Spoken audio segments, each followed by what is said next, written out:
My trip to Mount Kilimanjaro happened because I was basically my father's last choice. He had been wanting to make this trip for months, but he couldn't find any of his other coworkers to go along, mainly due to scheduling conflicts.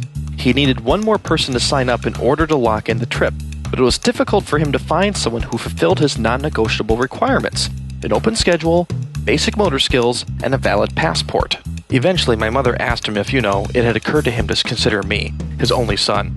Dad was surprised at this suggestion. Would this be something that I might enjoy? Sure, I had spent a decade in the Scouts, went on over 100 camping trips, and even partook in a couple of wilderness survival courses, but how would that translate into my possible enjoyment of a once-in-a-lifetime adventure in exotic lands? Fortunately, once I confirmed that I would indeed be keen on such an experience, I was signed up and really looking forward to it. I will admit that I was not really sure what lay in store. I had no idea how I was going to react to higher elevations, especially after all the reading materials sent out by REI gleefully repeated how strenuous the hike was and all the different ways that altitude sickness could manifest itself. But hey, for a chance to visit a place made famous by Toto's timeless ballad Africa, I was willing to brave such risks.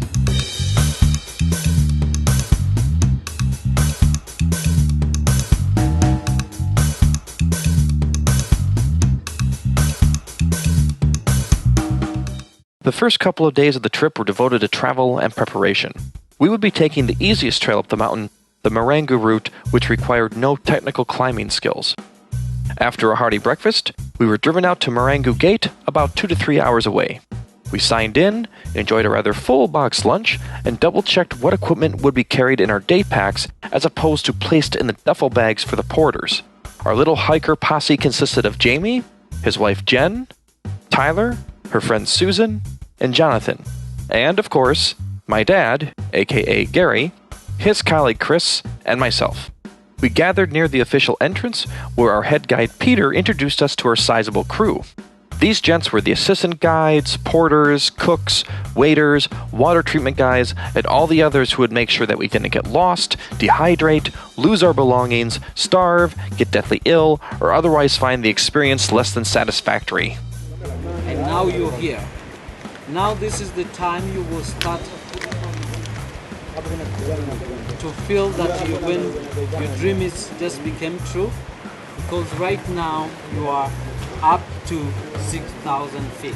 Peter, who is now making his 738th summit of the mountain, also reiterated the key points about the hike, such as 1.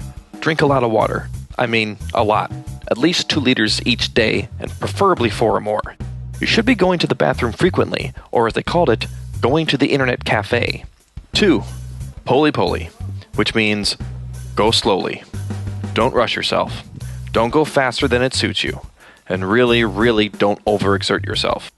We weren't climbing to set a speed run record. We were climbing to reach the top. 3. Eat often. The biggest thing that affects people as they get higher up on the trail is that they lose their appetite, but you still have to keep eating to replenish the calories your body is burning. Hence, you always want to have at least something to eat at every meal and be sure to keep snacking while you are on the trail. After all that, you'd think we'd be ready to go, but then we were treated to what I could only call the opening ceremonies.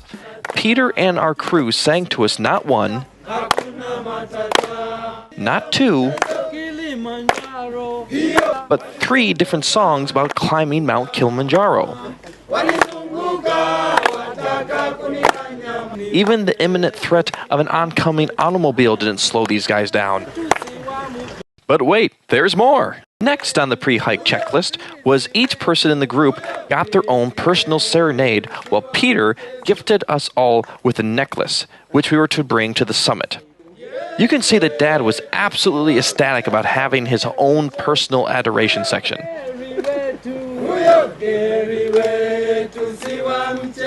Maybe Chris can set up something like that for him at work whenever he enters a meeting. Our outdoor concert complete, the hike officially began. Kilimanjaro, Kilimanjaro,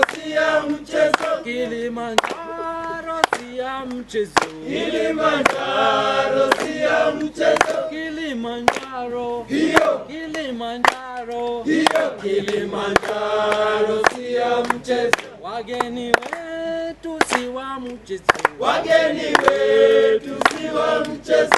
We would be traveling through several different terrains on this trip, the first one being Rainforest. It really screwed with my mind's conception of our current elevation.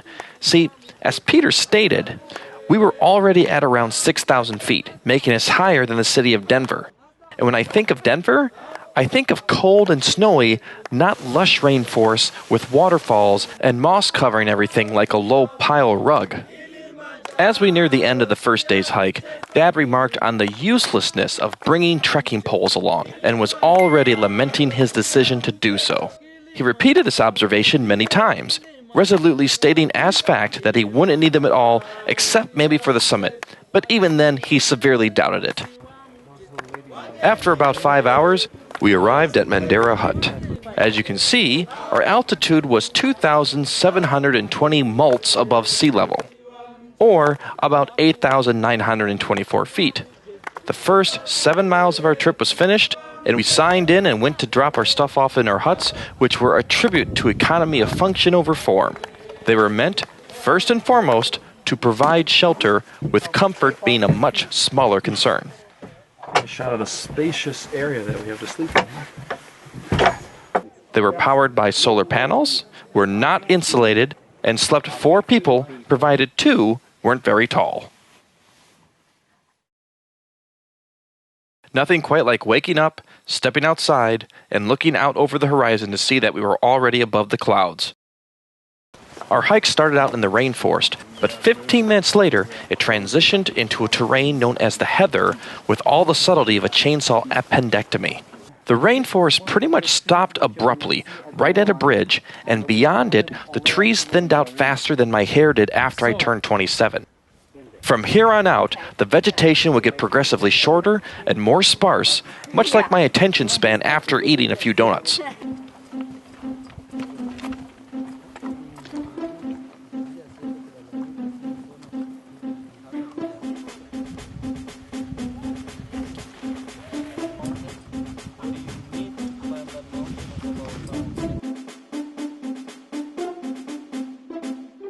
We were now high enough that we were walking even with the clouds. More clouds were seen half hidden by the horizon, while very few were actually above us.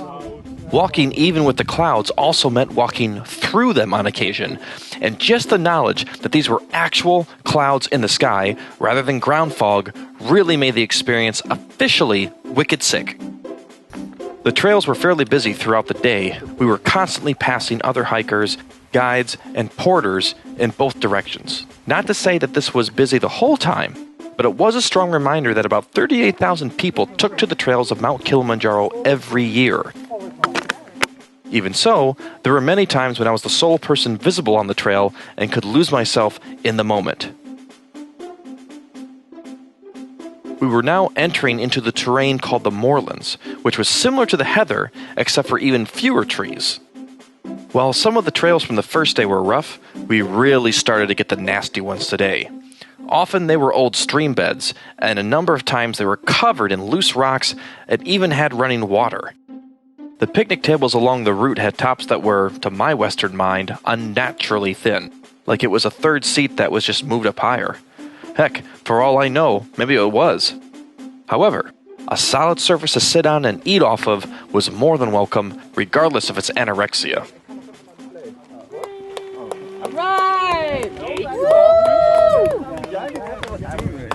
Hey, remember yesterday when Dad publicly denounced the need for trekking poles?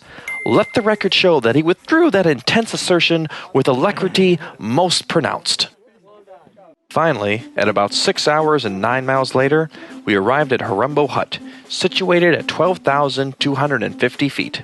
For comparison's sake, this is the height at which you can tandem skydive. I was really quite tired upon arriving at the camp. Hard as it is to believe, I was starting to have doubts that climbing up 4 flights of stairs a few times a week was all the training that I needed for the trip. This is the view from the doorway of our hut. Remember, that is not fog.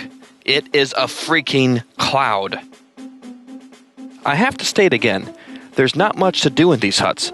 They are meant to just rest and sleep, and that's about it. However, to be prepared for all possibilities, There is this handy list of regulations posted in each hut. Dad, ever the attorney, noticed a particularly fun clause warning you to avoid entertaining porters and guides in your room, for they may sneak in and steal your property. Now that's team building material right there.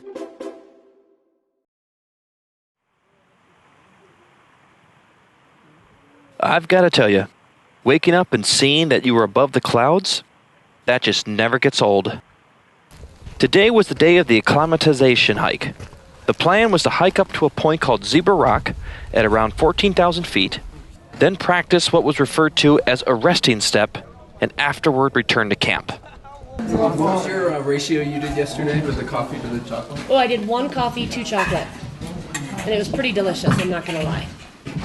Meals at the camp took place in a communal dining room, which was basically the same thing as a hut, only on a bigger scale.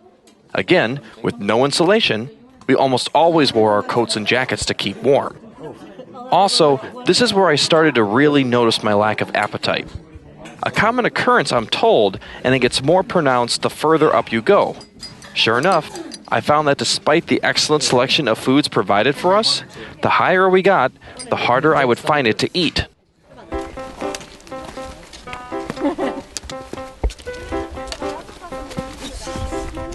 Once again, the footing was less than ideal as we started our hike. Don't be fooled by that bright sun and greenery. While it was still easy to build up a sweat and get sunburned and lose every last molecule of moisture in your eyeballs, if you stopped moving for more than a few minutes, you cooled off rapidly. As proof, consider this picture. That's actual ice in the shade.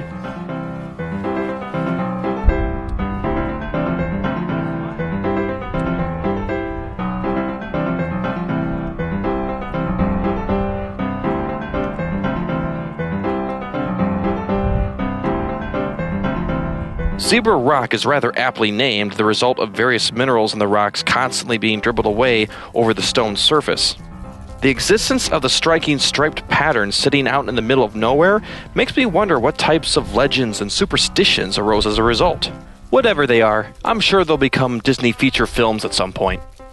As we took our break, surrounded by such breathtaking vistas and awe-inspiring views, my dad and Chris were inspired to discuss only the most lofty of topics, namely breakfast habits. I usually bring something. I shouldn't say I don't bother. I usually have something, but... Oh yeah, well, on the weekdays, I have cream of wheat. I make cut up strawberries and blueberries for Scott. If I can't take it to the office, I don't have a breakfast. Yeah. After the break was over, it was time to climb to the actual top of Zebra Rock, using what Peter referred to as the resting step. This was a method of taking a micro break after each step, allowing you to keep your breathing steady and hence be able to maintain a steady pace for a longer period of time. So we have to walk like this for 5 hours? 6. On the top of Zebra Rock, we were actually higher than most of the trail we would be walking along the next day.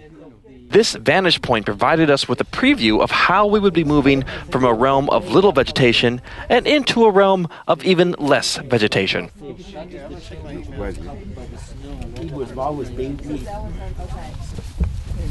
Yeah? Does that thing look charged? Is what thing? Don't I have the... The solar panel? Yeah. I have no idea if it's charged, and there's no way to tell. Not until we plug something in. Is it swinging over here in my left arm? Is that Yes, it is. Okay, can you straighten that out? Yeah, hang on a second. Here, try that. Okay. I might have to move it again, but we'll see how long that lasts. I was going to say, otherwise I'll be ready to take it off. Well, not gonna get much sun in this cloud. No, just got to wait until that passes. The solar charger did work, for the record. This was the first time that we had some serious downtime in the camp. Usually, we hike in, drop off our stuff, wash up, eat dinner, and then go to bed. Out of that routine, I was a bit out of sync. I did wind up reading for a while, which is actually a recommended activity because it helps take your mind off the hike and makes it easier to relax. Although, we were warned to avoid certain books, like Into Thin Air, as the subject matter, people dying on mountains, would not be advisable.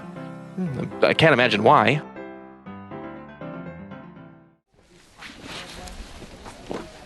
This day was actually going to be deceiving. Technically, we were just climbing up to Kibo Hut, but the truth was that it was only the first leg of a long 2-day slog. Of course, before we are even 10 minutes into our hike, we run into morning rush hour. Come on, we are over 12,000 feet up the side of an African mountain, and we are still dealing with traffic congestion? Dear God. Still, have I mentioned yet how awesome it is to be starting your day above the clouds? Let me restate that. Okay, now we are on the way up to Kibo Hut, which is a that way. 15,520 feet. You can see our team there. There's Gary, Christy, and Matthew. They're really very happy to be here. Tonight we are going to do summit. Okay? Right, great. Say something. Okay, summit tonight. Of course, then Jonathan gave us all a clinic on how to properly pose for best dramatic effect. Good. We're going to be left of that far white, Okay. and then we're going to go in and then over.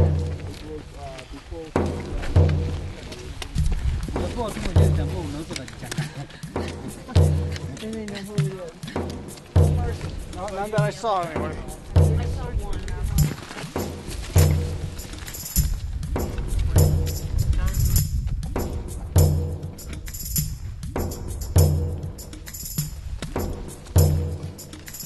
At the top of Mowenzi Ridge, 13,500 feet, the moorlands now give way to alpine desert, a terrain that combines the low temperatures of high altitude with the barren landscape of a rocky desert.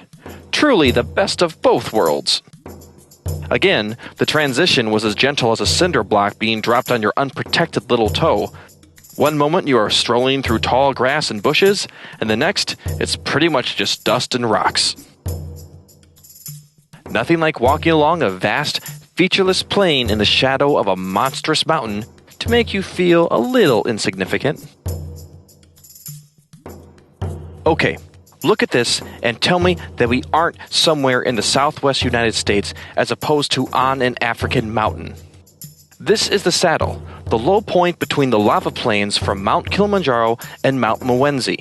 And even though this is the easiest part of the hike, it is still a constant incline, utterly relentless. That is Kibo Hut. Still a good 2 to 3 hours away. Behind it, you can see the light gray trail we'll be using for the summit. What you can't see is that there are actually about 95 switchbacks we'll be using to get up that trail. You can't just climb straight up it because it's too steep and too hard to keep your balance. Something else you can't tell from the footage is that Dad and Chris were actually leading the group for a good portion of the way.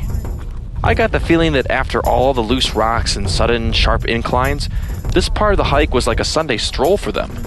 Well, aside from the 20-plus pounds of gear each of them was carrying.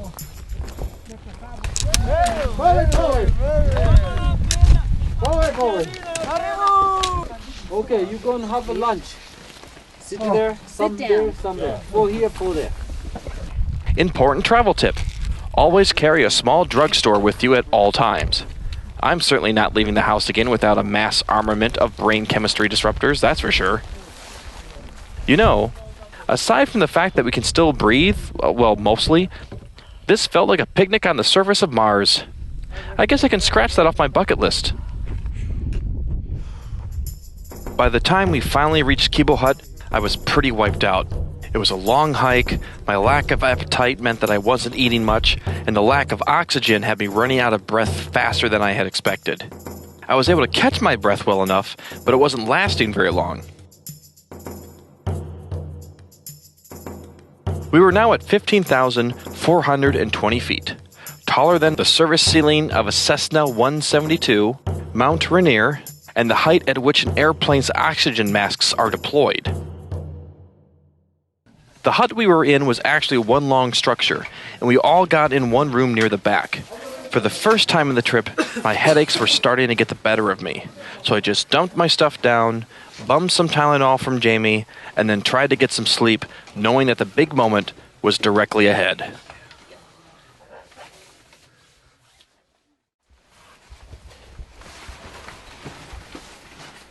I remember the first thing that popped in my head as I struggled awake.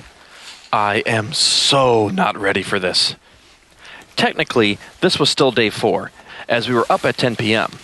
My headaches, while subdued, were still there and prevented me from getting any serious rest. I was still tired from the hike we finished just 6 hours ago, and I had no appetite whatsoever. But, after pulling myself up, gathering my gear, and forcing down some God-blessed hot soup, my spirits quickly rose. Now, over the next 7 hours, I have very little in the way of photos or video. I was focused entirely on the climb, which started shortly before midnight. Peter carried my video camera in his backpack, and while I did have my still camera with me, my attention was directed towards the task before me. It was at this moment that my mood was, to borrow a phrase, at its peak.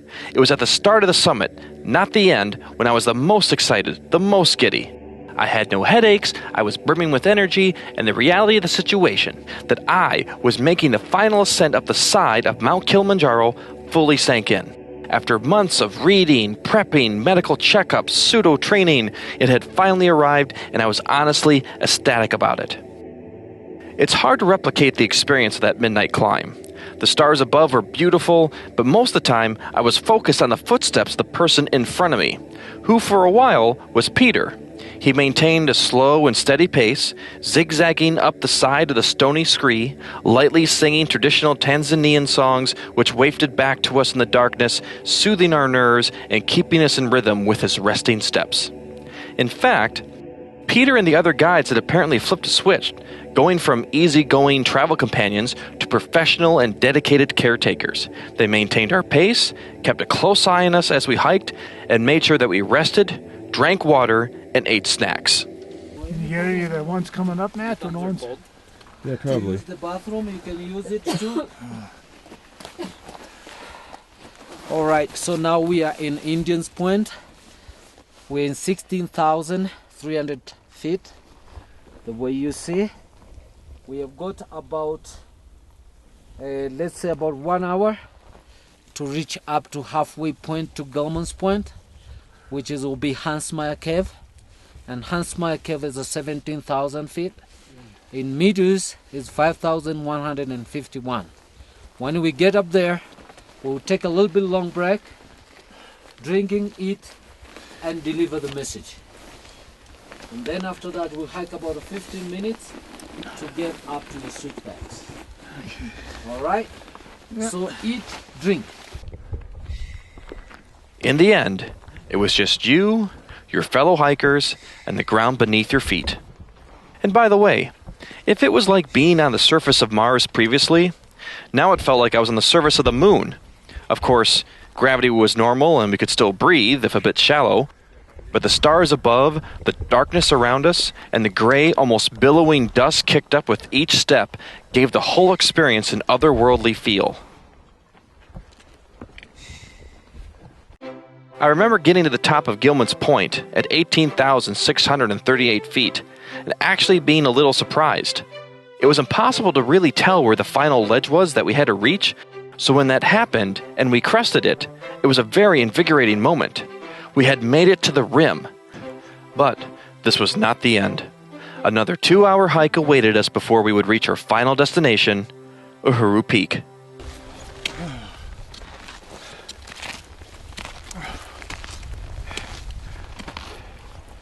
We're about 3,700 feet from the peak at this point, less than a mile, but still, it's all uphill.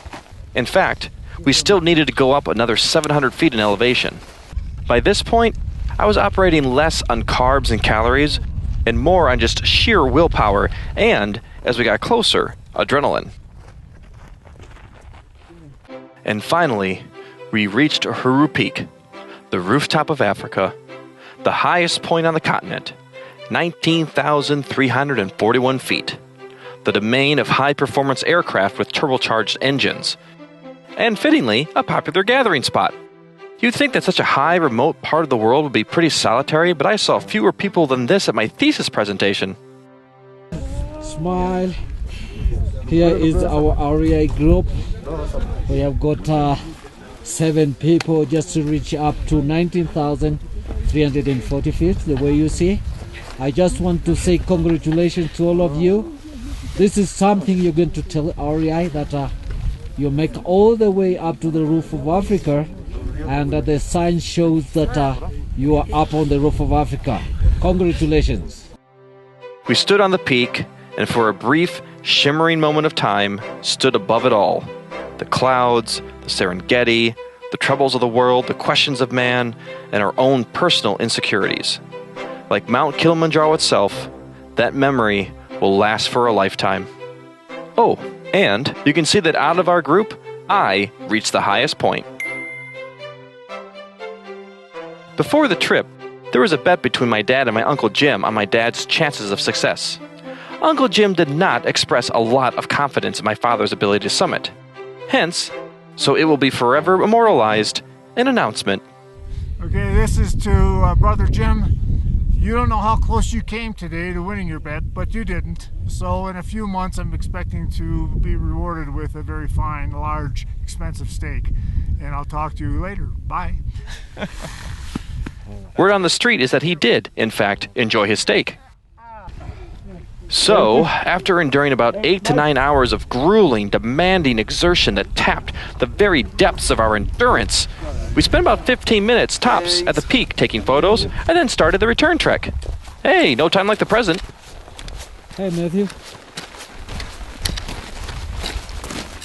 One of the things that really surprised me was just how long of a hike it was going down the slope. In my admittedly parochial worldview, I was used to a steep, featureless slope like this being something that would take you 10, 30, or maybe even 45 minutes to get down. This took around 2 to 3 hours. I gained a great deal of respect for mountain slopes that day. Basically, imagine Broadway running from the Upper West Side to Chinatown. Now, tilt that stretch of road by 50 degrees. Good luck and have fun. You can see one of the reasons why they do the summit at night. Try this during the day, and I think that your heart would just sink. Upon returning to the camp, we enjoyed a celebratory juice box, and then I had the most solid, uninterrupted 60 minutes of sleep for the entire trip. I laid down in the bunk, literally just closed my eyes, and suddenly it was 1 hour later.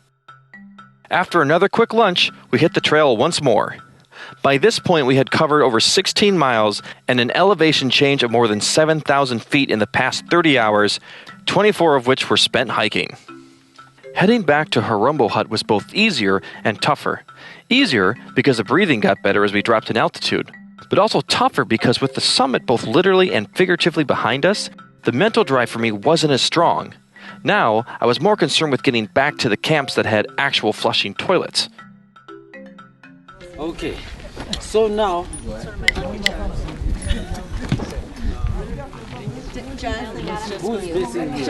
Jonathan went to the restroom. The last day of our excursion, the plan was to hike all the way back down to the main gate, with just a short break at Mandara Hut.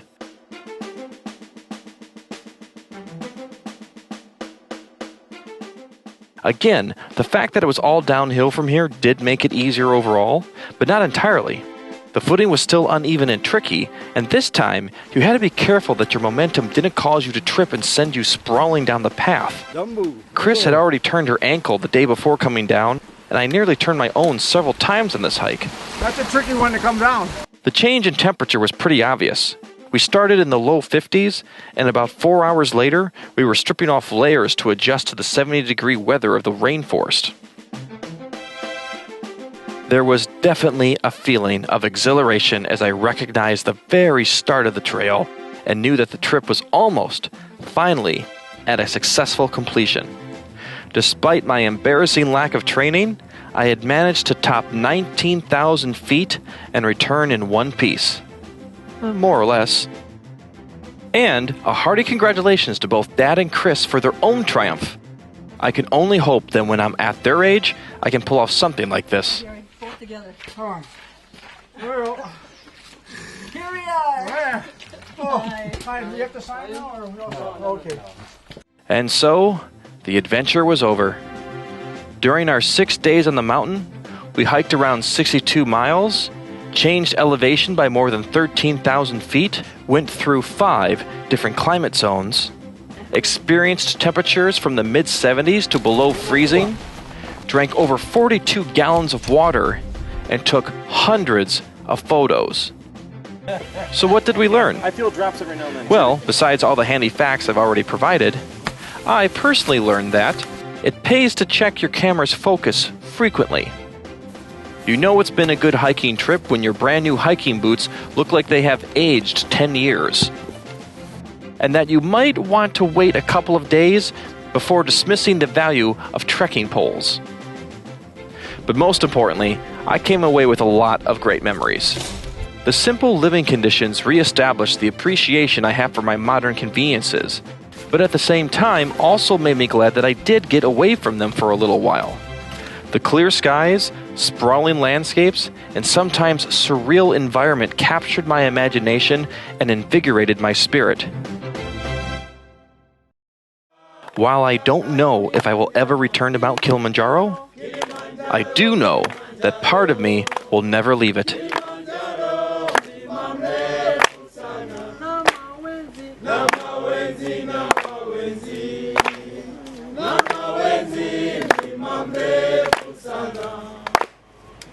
After the last song,